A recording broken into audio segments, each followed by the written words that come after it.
Teenage teenage को एक number से डिफाइन नहीं किया जा सकता। लोग टीनेज के बारे में कहते हैं कि 13 से 19 साल टीनेज होती है, बट टीनेज इज़ नॉट ना नंबर। कुछ लोगों की टीनेज 12 से शुरू होती है और यहाँ तक कुछ लोगों की टीनेज उनके अर्ली 20s तक चलती है। सो टीनेज के बारे में कुछ भी नहीं कहा जा सकता, पर एक चीज़ कहा जा सकती है डेफिनेटली, वो है कि टीनेज तुम्हें बहुत कुछ सिखा के जाती है। टीनेज वो एज है जिसमें तुम सबसे ज़्यादा गलतियाँ करते हो, पर इन गलतियों से तुम सीखते नहीं हो। तुम उन गलतियों को दोहराते रहते हो और अपनी पूरी लाइफ बर्बाद कर लेते हो। सो इस वीडियो में मैं तुम्हें ऐसी कुछ गलतियाँ बताऊँगा जो कि तुम अपने टीनेज में नहीं करनी चाहिए, और ऐसी चीज़ें जो कि तुम अपने टीनेज में कभी भी निगलेक्ट नहीं करनी है। भले कुछ भी हो जाए, तुम्हें उन चीज़ों पर ध्यान देना ही होगा, वरना तुम अपने पूरे लुक्स नहीं पूरी लाइफ बर्बाद कर लो। इस वीडियो में जितने भी पॉइंट हैं सब इक्वली इम्पोर्टेंट है। पिछले वीडियोज़ में तो मैं कहते था कि ये पॉइंट सबसे इम्पोर्टेंट है, लेकिन इसमें हर पॉइंट बहुत इम्पोर्टेंट है। तो वो कौन सा पॉइंट है, चलो उनके बारे में बात करते हैं। पहली चीज़ जिसको तुम्हें निगलेक्ट नहीं करना चाहिए वो है तुम्हारा टेस्टोस्टेरोन लेवल। तुम्हारे बोल्स में जितना टेस्टोस्टेरोन होगा ना, उतना ही जिगर तुम्हारे दिल में होगा। अब तुम्हारे टेस्टोस्टेरोन लेवल के ऊपर अगर तुम्हें फुल गाइड चाहिए, science of low testosterone level बता दूंगा उसके ऊपर भी, लेकिन पहले बात करते हैं कि टेस्टोस्टेरोन तुम्हारे ज़रूरी क्यों। टेस्टोस्टेरोन तुम्हारे टीनेज में तुम्हारी हाइट से लेकर तुम्हारे पीनस की साइज़ तक सब कुछ टेस्टोस्टेरोन ही बढ़ाता है। अब यहाँ पे अगर तुम्हारे अंदर टेस्टोस्टेरोन की ही कमी हो जाएगी तो तुम्हारा कैसे काम चलेगा। तुम ऑलमोस्ट अपनी लाइफ को ही एक मर्द की तरह जी नहीं पाओगे। लाइक तुम्हारे अगर टेस्टोस्टेरोन कम है तो तुम्हारा फेशियल स्ट्रक्चर, तुम्हारी जो लाइन वगैरह अच्छे से डिफाइन नहीं हो पाएगी। अगर तुम्हारे अंदर टेस्टोस्टेरोन कम है, तुम्हारी हाइट अच्छे से नहीं बढ़ पाएगी, तुम्हारा दिमाग भी नहीं, तुम्हारे अंदर बड़ी बड़ी चीज़ें करने के थॉट्स ही नहीं आएंगे। तुम्हारा दिमाग एक जगह ही रुक जाएगा, तुम्हें पता ही नहीं चलेगा कि तुम मर्द भी हो। तुम अपने आप को कोसते रहोगे कि मैंने ये क्या कर दिया, और टेस्टोस्टेरोन तुम्हें खुद को कोसने नहीं देगा। भले ही तुम गलतियाँ करोगे, लेकिन टेस्टोस्टेरोन वो करवाना जो उन गलतियों से तुम्हें सिखाएगा। अगर तुम्हारे टीनेज के लगभग 14, 15, 16 ईयर पे हो तुम, और अगर तुम्हारे अभी तक शरीर में बाल नहीं आने लगे हैं कहीं पे भी, इसका मतलब है कि तुम्हारे अंदर टेस्टोस्टेरोन की बहुत ज़्यादा कमी है। So work on your testosterone. अब तुम अभी के लिए देख सकते हो कि टेस्टोस्टेरोन कैसे बढ़ाते हैं, यूट्यूब पर सर्च करके, बाकी इसके ऊपर भी मैं फुल वीडियो बनाऊंगा। Move on to second point. Second point is don't neglect your dark circles. लोगों, डार्क सर्कल मेरे को भी पड़ रखे हैं, तुम में से मोस्ट पढ़े होंगे। अब डार्क सर्कल्स क्यों पड़ते हैं? बेसिकली डार्क सर्कल में मेनली 3 रीजन्स है। फर्स्ट इज़ जेनेटिक, जो कि मेरे है। सेकंड इज़ ज़्यादा फ़ोन देखना, जो कि मैंने पहले किया था। तीसरा है नींद कम लेना, जो कि मैंने 1 साल में कभी नहीं की।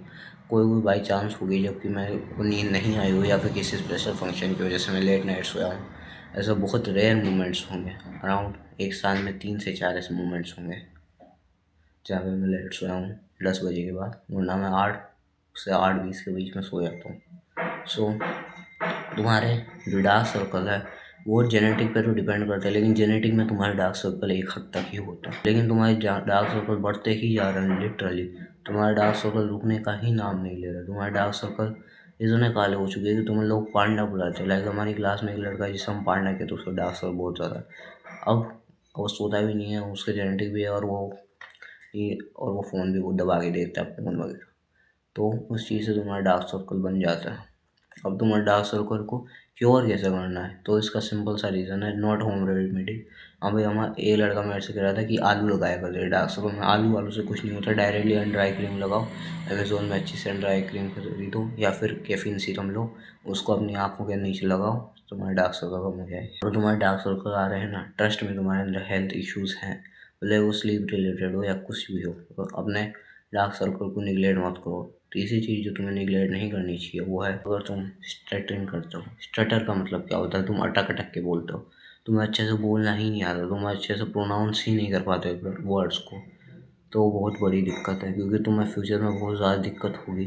तुम्हें लोग तोतला बुलाएंगे, तुम्हें लोग भाव ही नहीं देंगे लिटरली। तुम्हारे लोग बात करना भी नहीं चाहेंगे, क्योंकि तुम त करते रहते हो, तुम अच्छे से बोलते भी नहीं हो।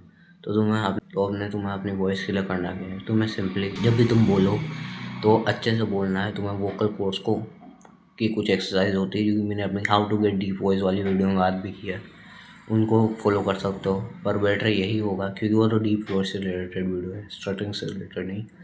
तो तुम यूट्यूब में वीडियोस देखने की बजाय एक स्पेशलिस्ट के पास जाओ और उससे इलाज करवाओ। वो तुम्हारा इलाज बहुत अच्छे तरीके से कर देगा अगर तुम स्टटर करते हो तो। और हाँ, जो लोग बजाय जानबूझ के स्टटर करते हैं ना, वो ऐसा मत किया करो, क्योंकि उससे तुम बच्चे लगते हो, तुम एक टीनेजर नहीं लगते, तुम एक अडल्ट नहीं लग पाते, तुम एक अभी भी बच्चे लगते हो जिसकी टीनेज अभी से लगता है, जिसे उसकी टीनेज अभी स्टार्ट भी नहीं। अब फोर्थ पॉइंट की ओर बढ़ते हैं। फोर्थ पॉइंट है हेयर फॉल होना।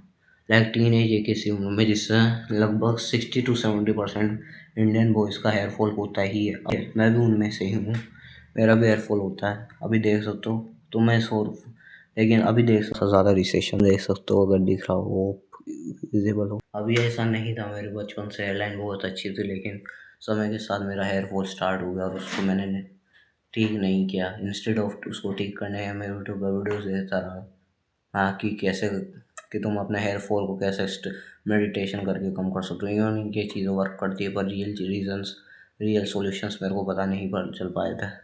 अभी मैंने अपनी हेयर लाइन को वापस से ठीक करवा दिया है और अब मैं और एडवांस स्टेप लूँगा और कॉन्क्रीट स्टेप लूँगा जिससे कि मेरा हेयर फॉल हो जाए।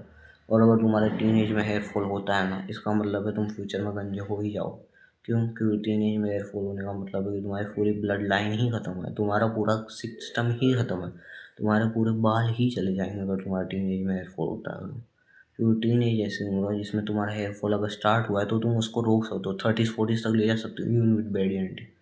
और अगर तुम्हारे अंदर तुमने ध्यान नहीं दिया कि तुमने सोचा लेट 20s तक जाएंगे तो तुम्हारे नॉर्वुड का पैटर्न ज़्यादा हो सकता है और तुम बाल्ड हो सकते हो। अब ये मत सोचना कि तुम्हारी जेनेटिक अच्छी है, तुम्हारे मम्मी पापा या तुम्हारे नाना नानी में से कोई भी टकला नहीं है तो तुम नहीं होगे, तुम हो सकते हो ऐसे टकले।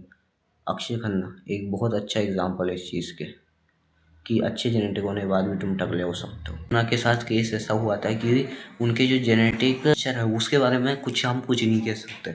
क्यों? क्योंकि अभी अक्षय खन्ना की जैसे उनके फादर हैं, उनके फादर है स्थिक वर्ग, उनके भाई हैं, उनके भी अच्छे वाले राजेश खन्ना के, बस वही एक ऐसे चले गए। क्यों गए? ऐसा इसलिए हुआ क्योंकि उन्होंने उनके जो जेनेटिक मिक्सचर था, कॉम्बिनेशन था, वो थोड़ा अलग था और फैमिली से।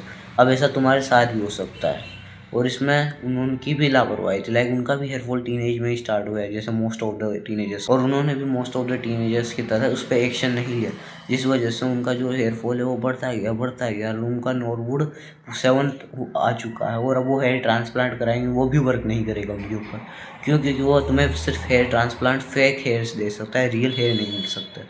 सो अगर तुम्हें अक्षय खन्ना नहीं बनना है तो तुम्हें अपने हेयर्स को टीनेज में ही बचाना पड़ेगा, क्योंकि अगर तुमने टीनेज में नहीं बचाया तो तुम्हारे हेयर्स नहीं बच सकते अगर तुमने टीनेज में ज़्यादा एक्शनेबल स्टेप्स नहीं लिए तो।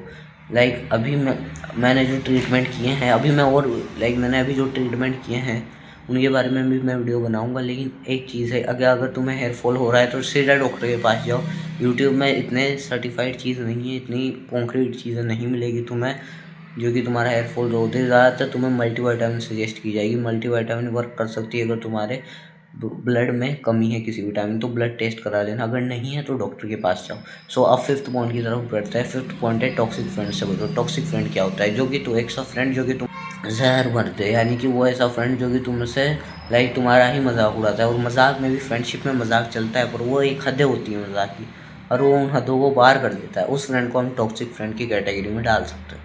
अब यहाँ पे तुम्हें टॉक्सिक फ्रेंड के साथ टॉक्सिक पार्टनर भी मिल सकता है। तुम्हारा जो क्लोज वन है जिसको तुम अपना सब मानते हो, वो हो सकता है कि तुम टॉक्सिक हो, वो तुम्हें नकारात्मकता फैलाए, वो तुम्हारे अंदर जहर उगलने का काम करे। तो ऐसे में तुम्हें करना क्या है कि उस व्यक्ति को सुधारने का बिल्कुल भी कोशिश मत करना, क्योंकि वो खुद सुधरेगा नहीं और तुम्हें पागल समझेगा, तो तुम्हें उस व्यक्ति को तो सुधारना है नहीं, तो तुम्हें खुद को ही वहीं से निकाल देना है। क्यों? क्योंकि अगर तुमने उस टॉक्सिक फ्रेंड्स के साथ है तो तुम खुद भी टॉक्सिक बन जाओगे। वो टॉक्सिक आदमियों की ज़िंदगी ऑलमोस्ट ख़त्म होती है, ज़िंदगी में वो कुछ नहीं कर सकते, उनके ना पार्टनर के साथ अच्छे रिलेशन होते हैं ना किसी के साथ।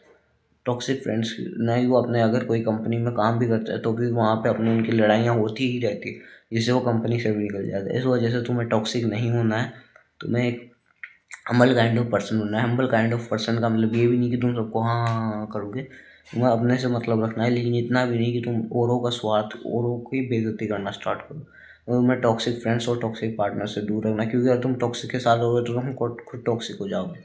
और अगर तुम मान लो तुम खुद ही टॉक्सिक आदमी हो तो तुम्हें मैं यही सजेशन दूंगा कि प्लीज़ अपनी टॉक्सिसिटी को बंद करो, स्पिरिचुअलिटी की तरफ जाओ, जिससे तुम्हारी टॉक्सिसिटी घटेगी, क्योंकि तुम को नहीं खुद की भी ज़िंदगी बर्बाद कर रहे हो। तो ये तो था 5th पॉइंट। अब 6th पॉइंट की तरफ बढ़ते हैं। 6th पॉइंट है इंट्रोवर्ट। लाइक तुम इंट्रोवर्ट हो। इंट्रोवर्ट क्या मतलब क्या होता है? वो आदमी जो कि ज़्यादा बात नहीं करता है, वो हाँ जी हूँ जी हाँ जी हूँ जी करता रहता है। वो आदमी जो कि कमरे में अकेला रहता है, बाहर वार कभी निकला ही नहीं है। लाइक वो उसे कुछ बाहर की दुनिया के बारे में पता ही नहीं, उसको हम इंट्रोवर्ट की कैटेगरी में डालेंगे। लाइक अगर तुम इंट्रोवर्ट हो, तुमने ज़्यादा बातचीतें की नहीं है लोगों से, तुम्हें शर्म आती है बातचीतें करने में, और तुम वो तो उसका तो फिर भी सोल्यूशन मिल जाएगा। लेकिन अगर तुम ऐसे इंट्रोवर्ट हो जो कि खुद को एक्सट्रोवर्ट समझता है, वो समझता है कि मैं तो जानबूझ के बाहर नहीं निकलता, तो उस चीज़ को तुम ये समझो कि तुम्हें एक्सट्रोवर्ट ही बनना है। तुम अगर कमरे के अंदर अकेले रहते हो तो तुम सिर्फ अपने दिमाग को धोखा दे रहे हो, किसी और वो खुद को एक्सट्रोवर्ट तुम नहीं बना सकते। क्योंकि तुम्हें देखो, एक्सट्रोवर्ट के साथ कुछ भी नहीं होता ना। एक्सट्रोवर्ट करियर में कुछ पाता है कि उसके अंदर कम्युनिकेशन स्किल्स की कमी होती है, ना वो कुछ